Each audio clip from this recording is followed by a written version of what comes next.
Hello প্রিয় বন্ধুরা, আসসালামু আলাইকুম। Welcome back to my channel Anamika Afrad blogs. আজকে তোমাদের সাথে একটা মজার রেসিপি শেয়ার করতে যাচ্ছি। আমি এখানে নিয়েছি পরিমাণ মতন বেসন, দিয়ে দিয়েছি সামান্য পরিমাণের লবণ, আর দিয়ে দিচ্ছি যতটুকু পরিমাণের বেসন নিয়েছি ঠিক ততটুকু পরিমাণের চালের গুঁড়া। এখন দিয়ে দিচ্ছি জিরার গুঁড়া, এখন দিয়ে দিচ্ছি মরিচের গুঁড়া, হলুদের গুঁড়া, আর দিয়ে দিচ্ছি এখন ধনিয়ার গুঁড়া।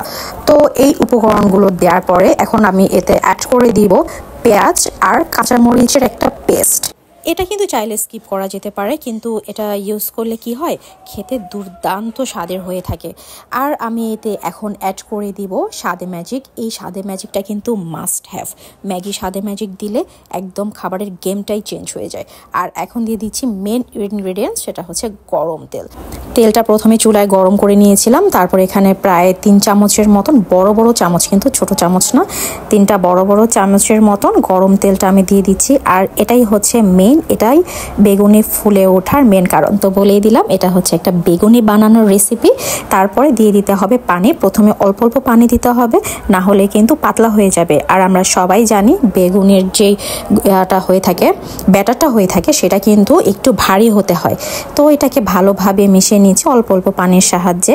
তো তারপরে দেখা যাচ্ছে যে না, একটু বেশি হয়ে গেছে, আরেকটু পাতলা করতে হবে। তারপর আরেকটু পানি দিয়ে দিলাম। তো আম্মু এখানে নিজ হাতে মাখিয়ে দিচ্ছি বেগুনের ব্যাটারটাকে। খুবই প্রপারলি এটাকে মাখাতে হবে, না হলে কিন্তু লামস থেকে যাবে, আর লামস থেকে গেলে কিন্তু একদমই ভালো লাগবে না খেতে। তো ব্যাটারটা প্রায় রেডি হয়ে গিয়েছে। আর বেগুন তো আমরা সবাই জানি খুবই পাতলা পাতলা স্লাইস করে কেটে নিতে হয়।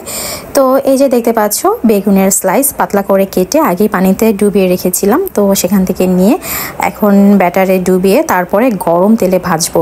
আরেকটা কথা বলে রাখি, আমি যেই তেলে এটাকে ভাজবো ওখান থেকেই কিন্তু তেল নিয়েছিলাম এই ব্যাটারে দেওয়ার জন্য। তো এখন দিয়ে দিচ্ছি একটা একটা করে, তারপরেই তোমরা দেখতে পাবে একে একে আমি সবগুলো বেগুনি ব্যাটারে ডুবিয়ে দিয়ে দিলাম।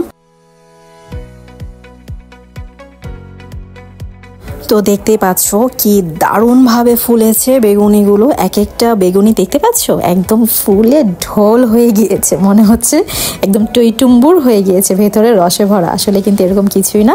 মেইন সিক্রেট রেসিপিটা হলো গরম তেল। এই ব্যাটারের মধ্যে গরম তেল দিলে না, জাস্ট এই তেলে ভাজা বেগুনি অথবা আলুর চপের খেলাটাই জমে যায়।